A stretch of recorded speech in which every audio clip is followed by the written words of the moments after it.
Ladies and gentlemen, this is Joe's Classic Video Games back with another cool pinball repair video for you this evening. We have been working on this Williams Lucky 7 pinball machine. I've never had this one before. We got it a little while back and have been working through it, trying to get the thing up and running. And we're up to the MPU board today. We've worked on the playfield and got it all looking pretty good and nice and beautiful. The previous owner had put Mylar on a bunch of it, but they cleaned it up really well before they put the Mylar down, so it looks really good. So we're happy with the playfield. And then on the last video that you may have watched, if you missed it, go back and watch it. A happy time was had by all. On the last video, we worked on the power supply. Got it all doing its thing. It was already working, but a solenoid fuse had blown, and we went through and replaced some capacitors and all of that. Now we have a buddy, Mr. James, who has sent us some boards of his out of his Williams flash, and so we've been fixing his Williams flash boards as we go along. And so we had all kinds of problems on his power supply, but we got it all doing its thing. So we've fixed his power supply. Now we're going to move on to the MPU. Now our MPU is up and running, as you can see. But I kind of want to test his. So this isn't a flash though, so I don't know. I haven't decided completely how I'm going to do that. You can test them on the bench too. But we'll look at the board and just decide what we're going to do. But the first thing I'm going to do is I'm going to remove that board, our board, so we can get a closer look at it, and then we're going to work on the battery setup. I don't know how that is.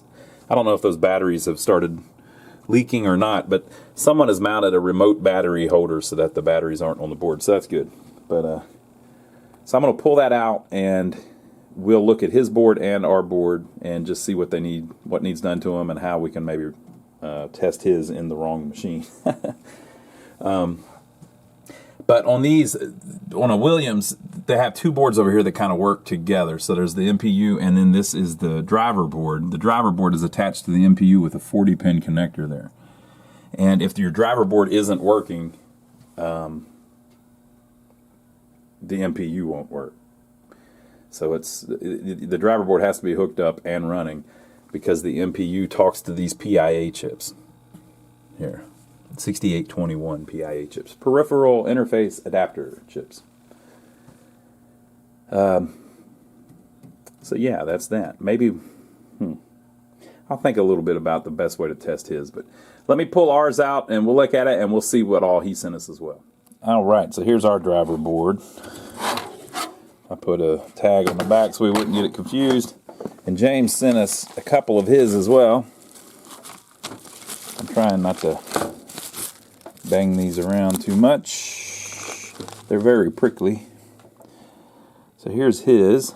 It at one point was fixed by Docent Electronics in Ohio, right? That's pretty good ones. Two of them are already socketed, the PIAs, so if you have a problem with those, it's easy to swap them out. That's usually the main problem, is you'll have a problem with one of those or something. But this driver board looks pretty serviceable. I like that one. So he also sent us this one, which is in a bag marked bad. So this one may be bad. These PIA chips, I guess, could be a problem. So we'll work on that. Not today, though. That's going to be in our next video. Stay tuned for our next video. Okay, so this is mine. Don't need it right now. All right. Here is our MPU. And like I said, somebody put a remote battery holder on it, but it looks like it has started to eat.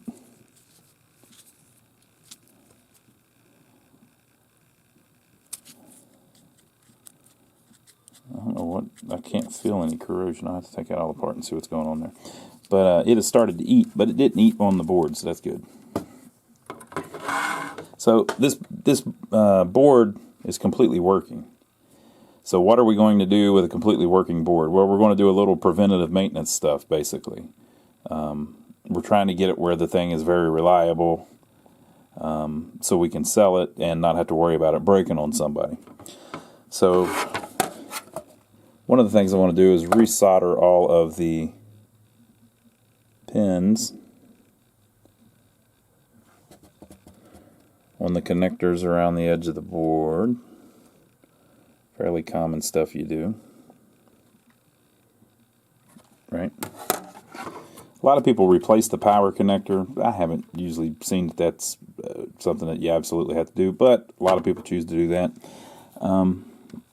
I've never really seen the electrolytic capacitor there be a problem, but you can swap that if you want. And then the only other thing that we're probably going to do is we're going to clean some of these chips. Just clean the legs on them. So you can see, like, for instance, see how black the legs are on that chip and that one? They're just, you know, they get all tarnished. So we'll take those out and clean them off a little bit. You can do it different ways. We use a little file, sand them off. Other people have told us that's a horrible idea. I mean, I've done it for years and years and years like that without any trouble, but if you think that's a horrible idea, do it the way you want to do it.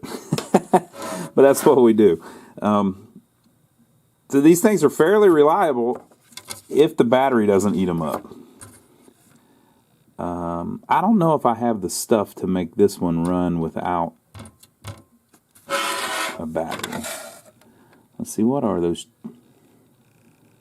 It's a 5101, so I would need the 5101 is the RAM that handles the settings and the high score. But they make little NVRAM chip, little boards, adapters you can put on that so that you don't need a battery. But I don't have any of those. The guy that I get them from, he's all out of them because there's a global supply chain problem going on right now. So he can't get the parts he needs to make it. But he'll have them back soon enough, I'm sure. But until then, we're just going to have to fix this little setup and have it continue to use batteries for a little while longer. The next time they have it serviced, I'm sure somebody will swap in a NVRAM. And since this is in a socket, it's even a situation where we could probably mail them one, whoever buys it, if they have a problem down the road. So that's that. Let's see what his look like. Here is board numero uno. So the way that they handled the battery problem on this one was they put a battery on the battery socket there.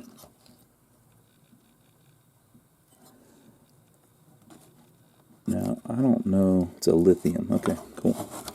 All right. And I believe, I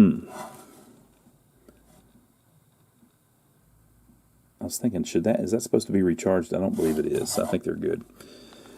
All right, this is a slightly different board. This is our Lucky 7 is a System 3, one of the very first solid states. This is probably a System 4, it may even be a System 6. There's a way to tell just by looking at the sockets, but I don't remember it. And I know you can replace these 3 chips with one chip here, and so they appear to have done that. These Williams games ran off of what they called flipper ROMs. So these 2 ROMs here are the so-called flipper ROMs, and they had different colors. So there was yellow, green, blue flipper ROMs, blah, blah, blah. And they were 2 chips. And that's most of the information that the software needs to run. And then the game-specific stuff was in either 3 proms or 2 proms or whatever, or you could put it in a larger EEPROM and in this socket. And to do that, you change some address lines. There are jumpers somewhere. I can't remember where they were, though. All of this is well documented, so you can go to pinrepair.com, it's on there, pinwiki.com, it's on there. But there's little jumpers that they put somewhere. I think they would have went here, depending on which ROMs you're using, right?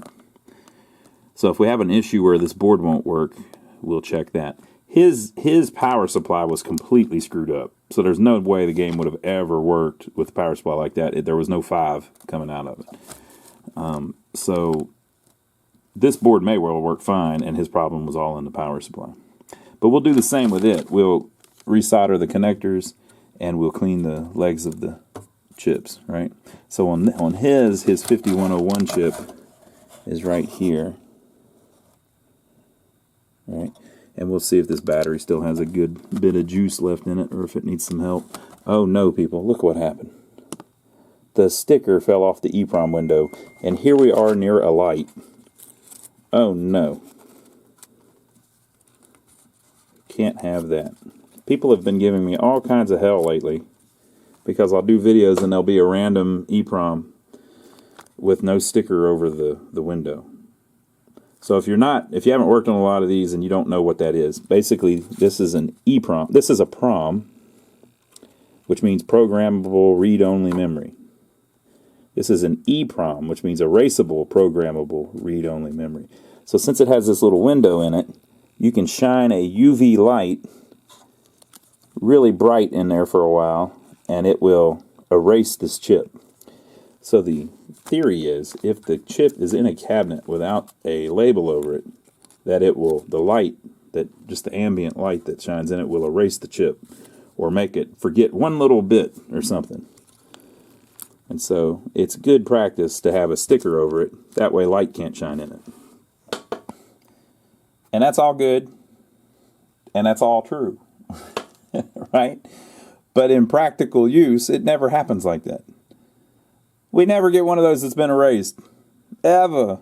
Never, ever, ever. I've got a friend who took some, he wanted to try to erase them, and he didn't have an eraser. So you slide them in a drawer in an eraser, and you shine a light right on top of them, really bright, for 10 or 15 minutes to erase them, right? So he had some that he wanted to erase. He put them on the dash of his car. Now this is here in sunny South Carolina. We get plenty of sunlight. And in your car, that's like a big magnifying glass on it. Right? So he drives around for 3 weeks with these on his dash. The damn thing's still verified. So it takes a lot of light to erase these, so I'm not too worried about the stickers. Now, if I'm putting a sticker on one to label it, I put it right over the window, because that's the best way to do it. And if one falls off, yeah, I'll put it back. We're going to tape it back on. But it's not as big of a deal as everybody makes it out to be. So we were working on a Donkey Kong board, and Nintendo from the factory didn't put any stickers over any of the labels, over any of the windows. And people were having conniption fits about this. Well, this is a 40-year-old board, and it still worked fine. So, it's a 40-year-old board. It's got about 10 EEPROMs with no sticker over the window. I mean, we can go by the theory and say, oh, well, that's bad. The light will make it erase. But we're looking at the practical result of that. Here's a board, 40 years old, didn't have any stickers from the factory over the windows, and the damn thing still works fine. No problems. So, I mean, obviously it's not that big of a deal, at least in that situation. Now, depending on where you're using it, I'm sure it's different. And like I said, it's a good practice to do. But we don't have to freak out about it, people. We'll be all right. We're going to get there. All right, so we'll do the same to this. We'll solder the things around the edges, and we'll clean the legs of the chips, make sure they're good, and then we'll end up testing it in the cabinet. We're going to look up, I think, how the lights work and the solenoids work and all of that stuff in the manuals before we actually do it. But wait, there's more. He sent us another board too, so we're gonna check his other one. So here's his other board. It's done very similarly with the battery mod, which will work just fine, I think. And these 3 sockets the PROMs from these have been replaced with one PROM here, which is very cool. I'm going to look up the jumpers to make sure, because I don't see where any jumpers were changed. And I think you may have to do that. Maybe. So I'm going to check it out on pinrepair.com. Here's the 2 flipper ROMs, and here's the 5101. It's been swapped as well, but it's in the socket. we may have an issue where we need to check the socket, because I think that socket was added. Where we need to check it to make sure everything's connected good, but it's a good looking board. It's the same thing. Going to resolder these and clean the legs on the chips, and then we'll see what we got from there. All right, so we did what we said. We cleaned the chips, we cleaned the pins, and we soldered them. There's really nothing that we know of that's wrong with them. We might find something wrong. We have to test them first. And so what I'm looking at to test them, I've got the one driver board that was in the game that works fine. So I can use it to test it by mating to those. Okay, so I'm looking to see if I just leave those as flashes and put it in a Lucky 7 cabinet, what's it going to do different? So the main thing that you would be concerned about, since there's a switch matrix and a lamp matrix, that's not that big of a deal. It might just light up the wrong lights and things like that. It would be the solenoids. You don't want it necessarily locking on a solenoid that it shouldn't be, right? So I'm looking in the manuals and comparing the two. So they have on the driver boards are the same on every game, but the software controls different things on the driver board depending on what it's trying to do. So I'm just comparing the solenoids with each other. So on the Lucky 7, solenoid 1 is the left reel in the playfield, the center reel, and the right reel. So that's 1, 2, and 3. So those three at the beginning of the game, they may reset back to a certain position or something. But on the flash, that's the ball release, the 5-bank top drop targets, and the 5-bank bottom drop target resets. Okay, so it may try to reset the drop targets, but if it did that, what it would really do would be move the center reel and the right reel. So we'll watch to see what happens there. Okay, and then number 4 is the left drop target reset. Number 5 is the right drop target reset. So when the game comes up, if those are down, if a switch is connected on the playfield, it would try to reset those. So on the flash, 1 is the drop target reset and 1 is the eject hole. So it may eject the ball out. Well, no, it wouldn't do that. It would try to reset. So that if we've got the flash software in there, it would try to reset the drop target, maybe, and it actually would, because this one it's wired the same. It wouldn't at the beginning of turning on try to eject the ball or anything, so it wouldn't try to reset the right drop target. So then on this one, the solenoid 6 is the ball release, but if I put the flash board in, that's the flash lamps. Flash was the first game that had the lamps that flash. So it may try to flash those lamps. If it does, it would just eject the ball out of the game. 7 and 8 on this one are not wired up. 7 and 8 on this one are also not wired up. So then 9, 10, 11, 12, 13, and 14 are the sounds that go to the soundboard on the flash. But the way they did it was it's just solenoid lines, right? So 9 through 13 are sounds, and then 14 is the credit knocker. On our older one, it uses chimes. But 9, 10, 11, and 12 are the chime bars. So that if this tries to play a tune, it will just play it on the chimes. And then 13, it says noise drum. I don't even know what that is, but we'll figure it out. So it's probably going to try to hit it if it's the flash and it's trying to boot up. And then 14 is the credit knocker, and it's the same on both. So 15 on flash is not used. On this one, it's the buzzer. So the flash will never try to use the 15, so it won't try to play the buzzer. 16 is the coin lockout, and it's the same on here. So the flash, if it tries to turn on the coin lockout, it actually will. It'll be wired the same. And then flash has three pop bumpers, 17, 18, and 19. On ours, though, 17 and 18 are pop bumpers, but 19 is the right kicker. But those shouldn't pop unless the switch gets hit. So the switch on the right kicker won't be pressing. It just depends on how the switches are wired. We're basically going to turn it on and see if any of the solenoids start doing crap that they shouldn't. And when you're in game over mode, we're not going to try to play the thing. We're just going to see if it comes up. When you're in game over mode, it wouldn't, those shouldn't work anyway. And then we get down to 20 is the left kicker. Over here, 20 is the right kicker. and then 21 is the left kicker on flash, and 22 is not used. And on the original one, both of those aren't used. They're not wired to anything. So I think we can put the board in and just see if the game comes up. The displays and all of that will be the same. We may get some kind of weirdness going on with the score reels, but we'll watch in the playfield. But we'll watch that and see. But I think that's a good way we can test it. We can just pop it right in the game. On the board that's ours, I didn't show any of this because I didn't do anything. All I did was I replaced the battery holder with a new one. So I soldered a new one on the connector because the old one is rotting away. Look at all that. So we're going to throw that holder away. I put a new holder on it. And I used a little diode to make the jumper. The reason that I have these that are 4 position instead of 3, it originally just took 3 batteries. I have them that are a 4 position one so that I can put a diode in it, because a lot of times you're replacing them on a Bally board and you need the diode. So that power, when the game's on, doesn't try to come back and charge the batteries, because since these aren't chargeable batteries. So I've added that diode, but there's one already on the board. So you don't really need it on a Williams, but I kind of need it because I need something to jumper across the 4th battery in the holder. So it'll just lower the voltage slightly. It won't be that big of a deal.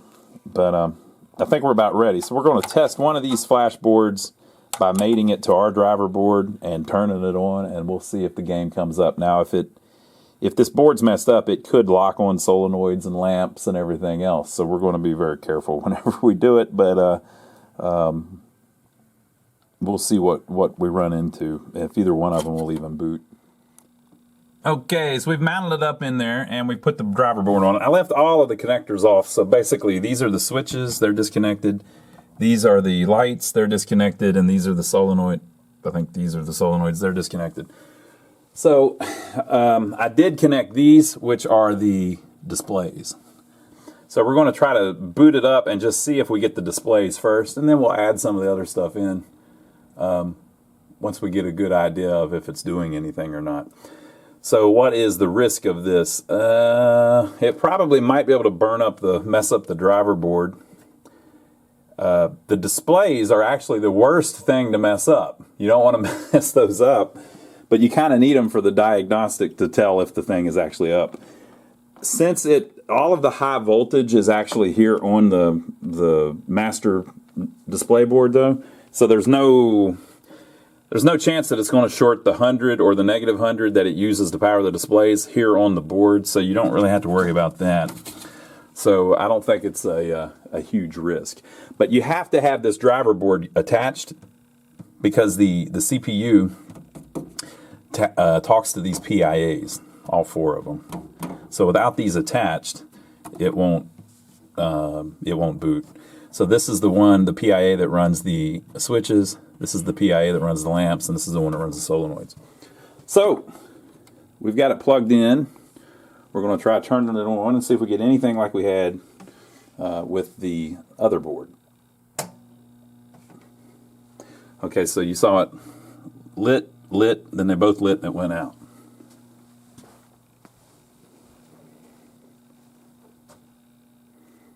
All right. So at first look, you might think, oh, it's all messed up. Not really. 0400 is the test mode. It's telling you that it's in position 4 of the test mode, I think. I think the 4, that's what the 4 stands for. And this 04862 is the version number of the game, like it's telling you that it's a flash. So it's in diagnostics, but we don't have any of the switches plugged in, right? So I'm going to see, though, if we can get it to do the thing that it does, where it shows zeros and then goes to 3,500 or whatever, 350,000 or, yeah, 350,000. And so the way you can do that is there's a trick on a Williams where if it's, basically the battery's dead, that's why it's coming up in diagnostics. If you turn off the power and turn it back on real quick, sometimes it'll, since the power didn't drain out of the capacitors all the way, it'll jump it into game mode instead of test mode. But I don't know if that'll work without the switches hooked up. But we'll try it. Yeah, there we go. Okay. Whoop. So the game is up. You may not be able to tell, but it is. See how it says 550,000? So that's the factory high score. And then it's blinking back and forth to 0 because the 0 is the latest game played. So this is what it does in attract mode. Now it should be making a lot of lights blink, but we didn't plug any of the lights in. So that CPU board is at least partially working. It's running code. As you can see, the score is changing like it should. And the displays are working, which it would have to run code to do that too. So what are we going to do next? Well, we're going to plug in the lights, I think. And I guess we could go ahead and plug in the switches too. I just don't want to plug in the solenoid yet because since the wiring is different, it might cause some problems. If the lamp wiring is different, it won't really mess anything up. It'll just light up the wrong lights. And if the switch wiring is different, it might tell it to turn on some coils. So for instance, why would it do that? Well, on flash, if there's a saucer, and there is, if there's I think there's one up at the top on flash. If there's a saucer and there's a ball in it, it presses on the switch. When the game starts, when the game is turned on, if there's a ball sitting on that switch, it may tell that coil to eject the ball. Well, we don't have that coil. So instead of it being that, it may be like this. So it might just tell that to turn over and over again. And it may not be the same switch. So instead of that switch being stuck where it thinks a ball's in it, it may be one of these is doing it. So there may be one on one of the these score reels in the middle of the play field or something. None of these really should be on at any time, so there shouldn't really be any switches that are telling it to do anything. But we're just out of an abundance of caution trying to do it the safe way. Kind of interesting that we're basically turning this into a flash for the purpose of testing it. So yeah, so let me turn it off, plug in the lights, and then we'll do it again. Okay, so these are the switches, and these are the lamps. We've plugged them in. We're going to have to do the same trick, though, to jump it out of test mode. Okay, we're in test mode. There we go. All right, so it's running the flash attract mode in a Lucky 7 cabinet, but it's kind of the same thing. This is the game over light. This one I think was blinking a lot whenever it was the Lucky 7, so these two may be wired backwards on those two games. And then on the play field, you've got all kinds of lights doing all kinds of twinkly stuff. I might be able to go into test.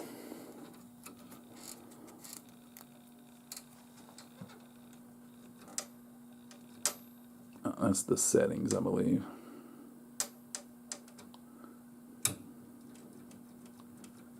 I think I hit test with the wrong, with the button the wrong way.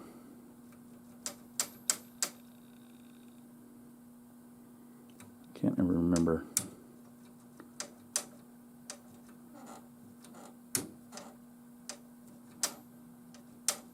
We can't go into gameplay like that.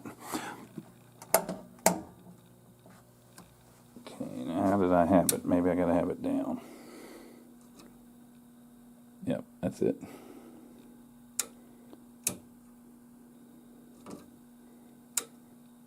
So there's the display test, but we already knew the displays were good because they were doing that before. And then there is the lamp test. So again, some of them are probably wired different. This one here wasn't working before. And again, all of this stuff is actually controlled by the driver board. The MPU sends the signals, but you're not really going to have a problem with the lamps that's on the MPU. You could, but it's mainly the CPUs talking to these PIAs. Your problem would be down here. But it appears that the lamps are doing their thing, with the exception of the one that we already knew wasn't working before. So that board seems to be running code just fine. Okay, so next up I'm going to turn it off. We're going to actually plug the solenoids in and then turn it back on. I'm going to try to, I guess I could do like a solenoid test. We could just swap the ROMs out, but I'd rather have it up and running as a flash so that I can tell them that it's working fine. This is better than bench testing it, I think. We're actually testing it in an actual pinball machine if we don't burn something up. All right, so I've plugged in all of the solenoids. Now, when I turn it on, we might hear things lock on or something, so we got to keep our eye on that. Nothing. But we're in test. Okay, that's good. So what that is it's flashing the flash lamps. Remember we were talking about that? And you heard the coil come on here, which is the coin door thing, right? Let's go back into test.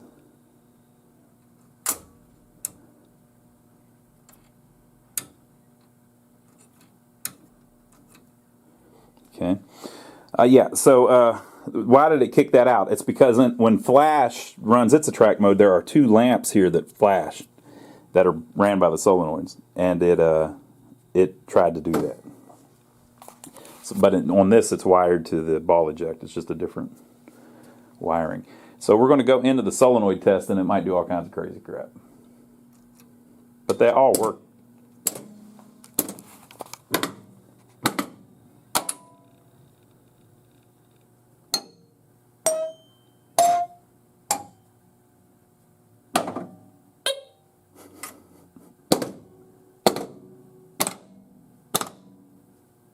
Everything's perfect.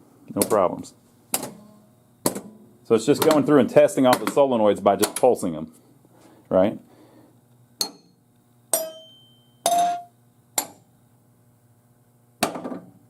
The noise drum must not exist. It's that buzzer thing we're hearing.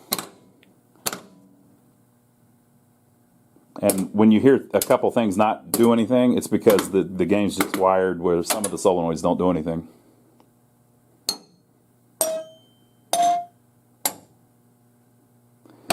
So we can't really test it long term, but that MPU is working just fine with the exception of the battery.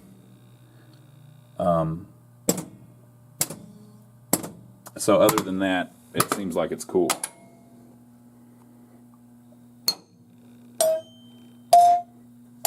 So if you ever wondered, can you test a flash board in a Lucky 7? Apparently, yes, you can. Okay, folks, so we have put the second MPU in, the second flash MPU, but we're going to do the same thing. I'm going to leave everything on the driver board unplugged. Now, the driver board is what actually locks stuff on, and that's the same driver board. We know it's good. So it shouldn't do that, but the driver board's controlled by the MPU. So if the MPU is bad, it could still cause even a good driver board to do stuff you don't want it to. So same thing, we've got the displays hooked up and the power hooked up, and we're just going to see if it'll boot.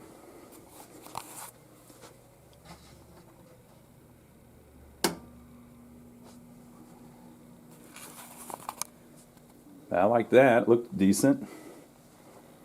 Cool.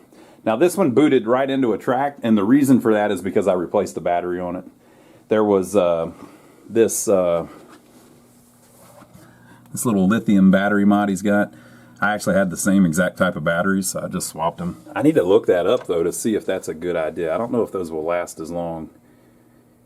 I can't do the NVRAM because I don't have any here, but I don't know if that'll last as long as the 3 AA's, but they're his boards, and he already had them like that, so I just updated the batteries with fresh ones. The ones that were in there said 2004 on them as a build date, and these are new ones, so that should at least be better than those. Okay, so it booted, and same thing, we're in a track. It's going back and forth between the high score. So I'm going to do the same thing we did with the other one. I'm going to turn it off, plug in the switches, and plug in the lamps, and see where that gets us. So same thing, these are the switches, these are the lamps, and again, it's still a flash because it's another flash MPU.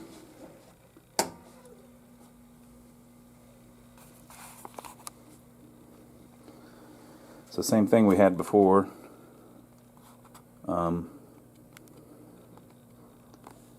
The reason some of these aren't lighting and attract is because on flash those might not be used. But when you go into test, the test, remember how I said that the flipper ROMs are kind of like the generic operating instruction.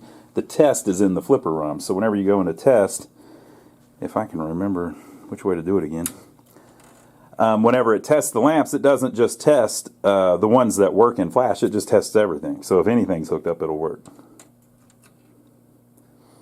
The scariest test mode in all of in all of pinball.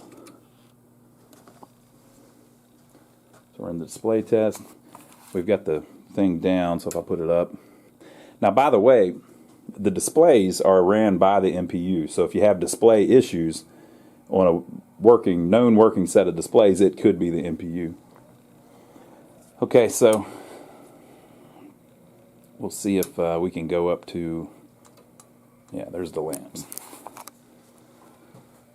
And again, the driver board actually runs the lamps, but the MPU is what tells the driver board to run the lamps. So you shouldn't, really the only problem we would probably get here is none of the lamps working. Or, I mean, I guess maybe you could still lose a row if the MPU is acting up. Okay, so the lamps are working and the switches are working, so I'm going to turn it back off, plug in the solenoids, and do the same test we did before. Same thing, plugged everything in now, so when it comes on. So what would be the problem? Maybe the MPU is, for whatever reason, locking on the PIA that tells it to turn on the solenoid. So we may get an issue where everything locks on.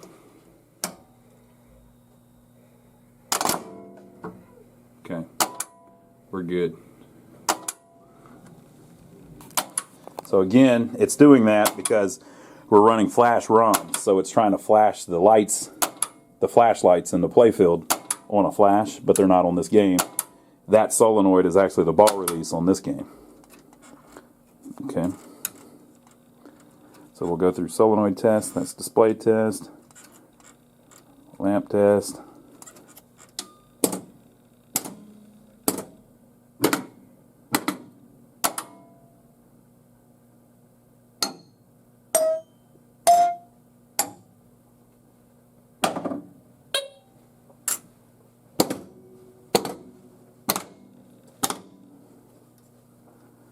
All right, so it seems like we have two good working flash MPUs and a good working Lucky 7 MPU. So I think our MPU work is done.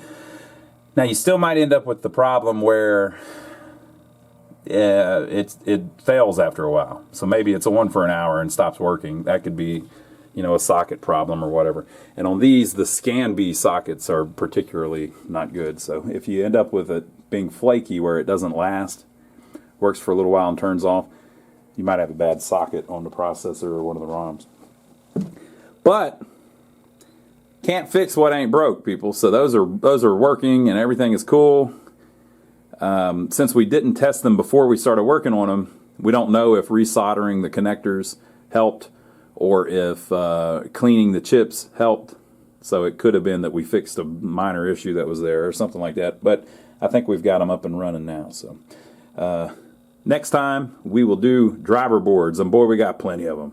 3 driver boards to work through. One works already though, but I'll show you about the little upgrades and stuff that we usually do to them. Well, we do one upgrade usually. So leave your comments below. Make sure to give us a thumbs up for taking the trouble to film it for you. Make sure to subscribe to the channel. I can't leave it like that because it'll keep doing that. Oh, I'm in up. I think I'm in setting mode now. I'd like to get it in the lamp test. Turn it back off and back on. Depending on where this little lever is set, you either come up in test mode or setting mode. So that's test mode. There we go, that's a little better. Alright, so leave your comments below. Make sure to subscribe to us if you haven't already so you can catch the next video whenever it comes out. And by the way, we'd like to thank everybody who's been using our Amazon links. If you don't know about that, there's a link down below to Amazon. We've even got them in different countries. If you're going to buy anything on Amazon, go through one of our links first, and it gives us a tip because we sent you there because this is a commercial. Ain't that awesome? And make sure to also check out my brother, Donnie. If you don't know who that is, that's literally my brother. So we have another channel on YouTube, my brother, Donnie. And we do nothing really with arcade games or pinball machines over there. But if you like watching us work on these old pinball machines, you may enjoy watching us work on old buildings. We've got a couple old buildings in a small town near here that we have bought and that we're fixing up, trying to help revitalize their downtown. So make sure to check that out. We will see you over there, but we'll see you next time where we'll work on the driver boards and see if we can find anything wrong with any of the three that we have. But hope you enjoyed it. She's getting a little bit closer to working.